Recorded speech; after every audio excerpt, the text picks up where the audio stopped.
Hello everyone, Ollie here from 𝕬𝕐𝕕𝕚, and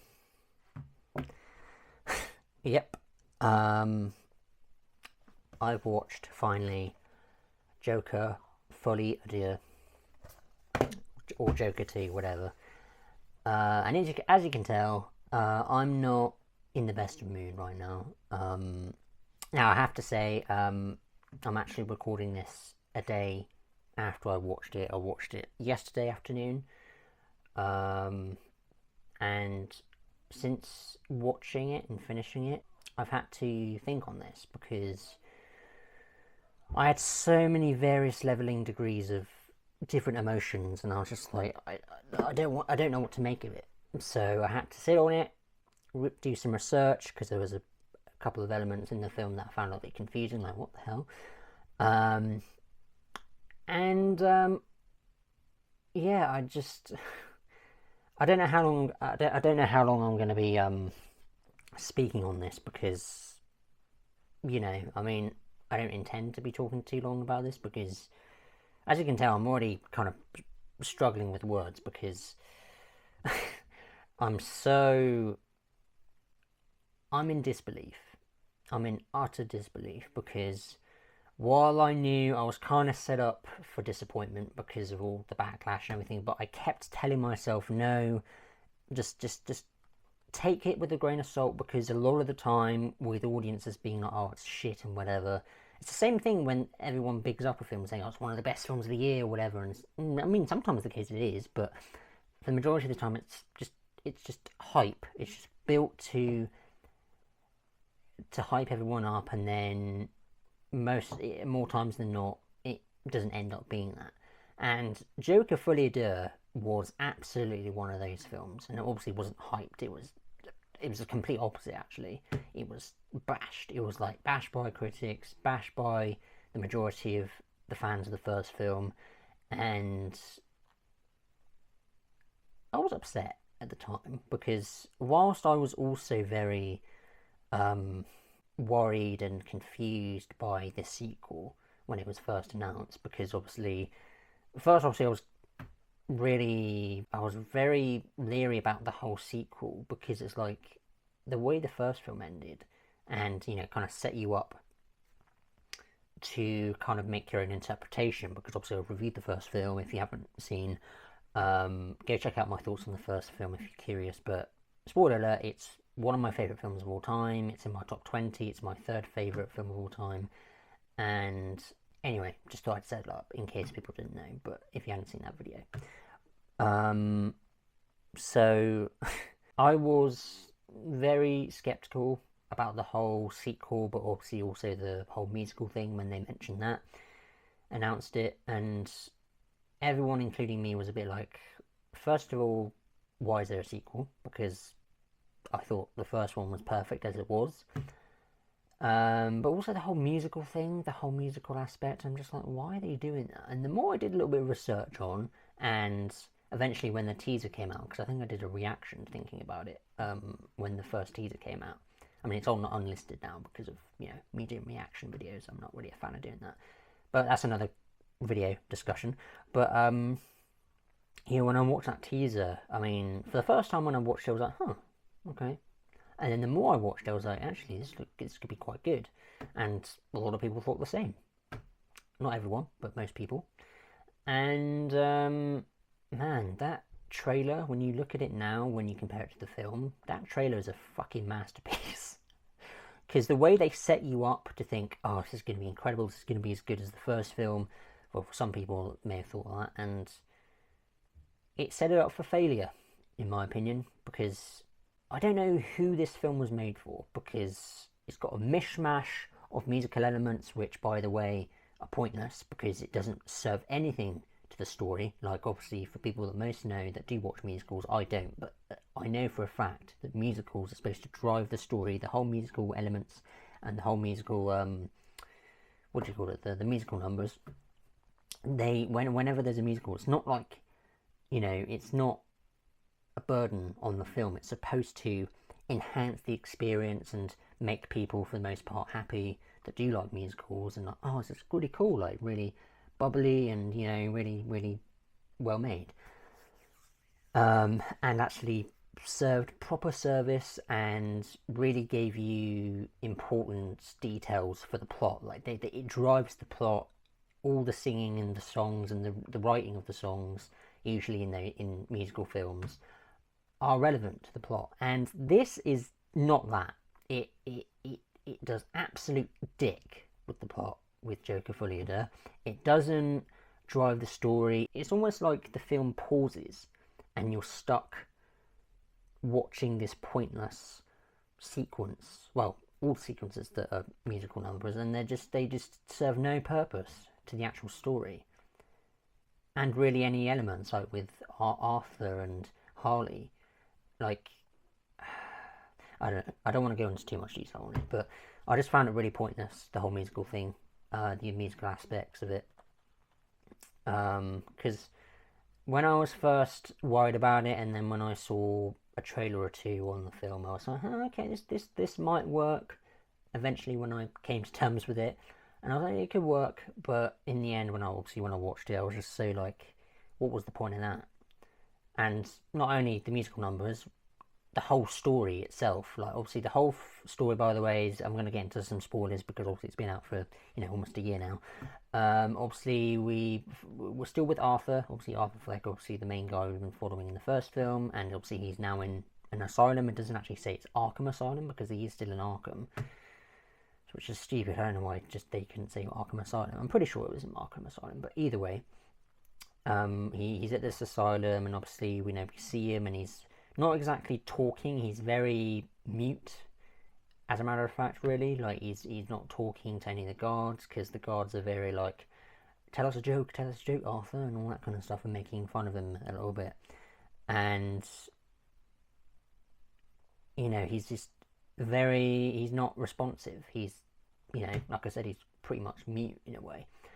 But yeah, and then you follow him, and then we get introduced to Harley. He sees Harley, and he kind of gets a bit of a spark of like interest on her, and obviously so does she to him. And she's obviously in this musical class or whatever, like singing not choirs, like singing music and everything, like old school tunes, and that's alright. But in the end, when you find out who she is and why she's there, obviously she's not there as a patient, really. She actually brought herself in there to actually speak to him because she's like a super fan, and she believed in him as the Joker, not Arthur, because the whole derivative plot is the fact that obviously it's madness for two, which is obviously, the title of the film, obviously it's in French, Folie, it's madness for two. And we come to think that obviously it's Joker or Arthur and Harley, or Lee rather, and their shared psychosis. And you kind of keep guessing that as the film goes on, because there's certain elements in the film that, kind of keep guessing and being like, is it actually those two? Is it himself and him, and is it like a personality disorder? Like, is it Arthur and Joker? Are they trying? And they didn't explore it enough, but if they'd explored it a lot more and gave us really good detail, it could have been actually quite interesting and quite effective. But the way they went about it was just really wasn't good. It was poorly executed, poorly explored, and it was just so disappointing. So yeah, this video is probably going to be all over the place, because usually I do positives, mixed, negatives. And while I can say this is not one of the worst films I've ever seen, but it is certainly one of the most disappointing films I've ever seen. Like, again, when I was initially worried and nervous about it being made, because of this being a sequel and having it being musical elements anyway, in the end I was like, you know what, listen, it's Todd Phillips, it's the same team that did the first film, which obviously I absolutely love, and same everything, same director, same writers, same DP, cinematographer, camera person, same editor and everything, same composer, Hilda, I've forgotten her last name because she's obviously Icelandic. But it's just not nearly as memorable, not nearly as interesting, and just, I can't think of any other words but disappointing and just lackluster. So I don't know what else to say really. I mean, obviously performances. Joaquin Phoenix as Arthur Fleck or Joker, whatever. Not whatever. I mean, he's both those characters, I guess, because they are kind of shown as two separate entities or two separate personalities, should I say? Which again was interesting, but they didn't explore it very well and expand on what they showed us in the film. But he's not nearly as great as he was in the first film. Like he earned that Academy Award because obviously he got nominated Best Actor, the Oscars or the Academy Awards. Obviously the film itself obviously got nominated for Best Picture, probably Director as well. I can't remember all the awards, but obviously I know that I think it was only Best Actor that Joaquin won for the film. And it was well deserved. But for this, nothing. I don't even know if it got any Razzies. Like Razzies was obviously an award ceremony for, you know, worst films or whatever. And I don't know if it has or not, even if it's just been nominated or won or whatever, but I wouldn't be surprised. But anyway, Joaquin, I mean, he's not awful. He's not even really bad. It's just the stuff they gave him was bad. The material they gave him. I mean, I'm sure he gave it his all, really, for this film. But what they gave him, the material, the script, the dialogue they gave him. Well, most of the dialogue's not great, but it's just the majority of the material they gave him was just so lackluster. So I'm not going to say that too much because I don't want to repeat myself too much. But Joaquin was serviceable. Lady Gaga as Harley or Lee Quinzel. She was alright. She wasn't great. Like Margot Robbie is still the best. Probably, I think she is still my favourite interpretation. A lot of people's favourite interpretation of Harley Quinn. And to be honest, Lady Gaga doesn't really give too much to offer. I mean, she is different. She doesn't do a carbon copy of Margot Robbie's Harley, but I mean, at least I can respect that, and it's slightly different, but she just doesn't give enough. Like, she's, you know, like, I don't know what else to really say about her, to be honest. Like, she was just not very well utilised. Like most of these characters in this film.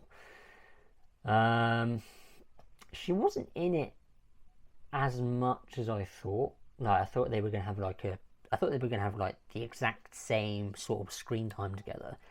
I mean, obviously this is Arthur's story, and we're supposed to be continuing on from the first film, but she doesn't really get too much, and the stuff they gave her as well was, you know, and you know, the fact that she's actually his fan was also a little bit interesting, but again, just not very. They kind of just tiptoed their way in to kind of give us some insight of, you know, who she is and why she's there. But yeah, I don't know. So yeah, I don't know what else to say, to be honest. I've been talking for 14 minutes. Alright, the good. I'll talk about good. The film itself looked really good. I think a lot of the camera work was really good. Even though I thought the musical numbers were very pointless, I think the look of them were quite good. The lighting and everything, the utilisation with the mise-en-scene and everything was quite interesting. But it all comes down to execution, and the execution was just awful, pretty much. I was not a fan. But in terms of the look of it and the visuals were very good. I just wish it was more than just it looked good. And I feel like the majority of this review, I already feel like I'm being a negative Nancy. But that's just my God honest truth. This is my honest thoughts. Been sitting on it for a little bit, and this is my outcome, really. Like, I don't have any desires to come watch it again. And I don't have any desires to rewatch it ever again, really. I mean, maybe down the line, in like a decade's time, maybe a bit less, I might come back and be like, you know what? I might rewatch it. Just, you never know, it might change. My opinions may vary to some degree. Maybe I might like it more. Maybe I'll like it exactly the same as I do now, or think the same. But I've been contemplating whether or not if I should sell this or not, because I'm so conflicted and so disappointed with this film. It's like, do I want to own this? I might do. And I actually checked on CEX, the exchange, the second-hand exchange shop where you can obviously sell films, games, whatever. And for cash, they give you a fiver, £5, and I'm like, sorry, that's not worth it. I mean, I get it. It's like the film isn't really. When you look at the response and how much people like it, you kind of get now. I kind of got why it's now not worth as much, because even though it's a relatively new film, it's still a relatively new release on physical media. It's not even a DVD or a Blu-ray. It's a fucking steelbook. It's a 4K steelbook, and yet it's only worth a fiver in cash. It's just like. But anyway, just because of that, it's a little bit tempting, because, you know, you want to get a little bit of something. I only bought the steelbook for this because I knew I was getting the 4K collector's edition for the first film. So I thought, well, should I just get the Blu-ray, or should I get the steelbook? And obviously in the end I got the steelbook, because, you know, I'd rather, you know, because, I mean, if I got the first one on steelbook, may as well get the second one on steelbook. And if I really don't end up liking the film, this is obviously before I watched it, I was like, you know what, if I don't end up liking it, I could sell it. But at this point, it's not really worth that much. And it's the fucking steelbook. But anyway, I've been speaking for almost 20 minutes now, and I don't really know what else to really say, except for the most part, I would say this is honestly the response for this film, the negative response. I would say it's kind of qualified, really. Like, I don't usually say that because I don't like being negative on films, or, you know, like hating on films. I rarely do that. But something like this, for where, even though it was set up to be a disappointment, it had so many opportunities. It had so many, you know, things that it could have gone down. Because when you finish the first film and you're like, where, I mean, other than where else could this go? I mean, obviously all the ambiguity is really quite good. Like, I didn't need any of the answers that were given in this film, because there were answers to questions that they set up at the end of the film. Like, was he really imagining all this stuff in the first film, or wasn't he? And they answered it and said, oh yeah, the vast majority of the stuff that happened in the first film did happen. And it's just like, kind of ruined it. It ruined the mystique of it. It's just like. But anyway, oh yeah, the controversial scene with Arthur and the guards when they, you know, rape him. I mean, we don't actually see them do it, but it's very well hinted. You know, the way they shot it and executed it. I don't know. I mean, was it necessary? No. But I was like, I guess it kind of gives off this really vulnerability of him, but obviously Joker is known as this maniacal, crazy figure. But obviously I guess this is a different interpretation. But anyway, just thought I'd quickly mention that. I know a lot of people weren't happy about that either. I mean, it's not exactly a very nice sequence. It's not something you're not very happy about. So, I mean, that being one of them, but it's just the fact that it happened. It's just like, was that necessary, Todd Phillips, who co-wrote it and directed it? And it's just like, I don't know. So anyway, I mean, again, going over the good. I mean, the performances are acceptable enough, but because of the script and the way they went about the whole story, it was really disappointing, and it didn't go up to the levels of the first film because of it. The look of the film, it looks really good, but even that doesn't service enough for the film for me. Like, it looks great, and the way it was shot, and especially the whole thing in the teaser trailer with the lipstick. I want to see the real you, even though she doesn't actually say that. Harley or Lee, with, you know, the whole bit on the partition glass. That's not, you know, that's not in the context of the scene. But when it does happen, it's cool. But you already had seen it a million times because of watching the trailer so many times. But like me, but I don't know. Despite having some great camera work and some fairly acceptable performances, It doesn't really have much meat on its bones. So, yeah, it's pretty forgettable. It's disappointing. Is it worth your time? Not really. But I guess if you are a massive fan of the first film, I will say if you are still curious, like I was before I watched it, please go in it with real curiosity, like morbid curiosity, because don't go in with high expectations, because otherwise you might be like me, where I'm like, you know what, I'm going to try and go in my own thoughts. I mean, if you want to, that's totally fine. Like if you want to go in with, if you want to go in with your own expectations, like maybe you might be on an island like I was going to be, and be like, you know what, that was actually pretty decent, and not nearly as bad as a lot of people said, but maybe you'll be like me by the time you finish it. Maybe you'll be what I was hoping I was going to be like. Maybe being like, I don't know what everyone's on about. It was actually quite decent. And I so wish that was me. I so wish that was the outcome. But it wasn't. So, there you go, guys. That's my review for Joker Folie à Deux. I'll say, I don't know what to give this out of 10. Probably a 3 out of 10. 3 out of 10, which is a 1.5 star, which for me on Letterboxd is bad. It's a bad rating. Don't really have much else to say, to be honest, and I don't know if I want to commit any more time to talk about the film, because the more I think about it, the more talk about it, the more angry and really upset I get about it. So, yeah, I hope you enjoyed the review, I guess, and let me know in the comments below if you already watched the film. Did you like it? Please let me know. I mean, if you did like it, congrats. Hats off to you. And if you didn't like it, let me know.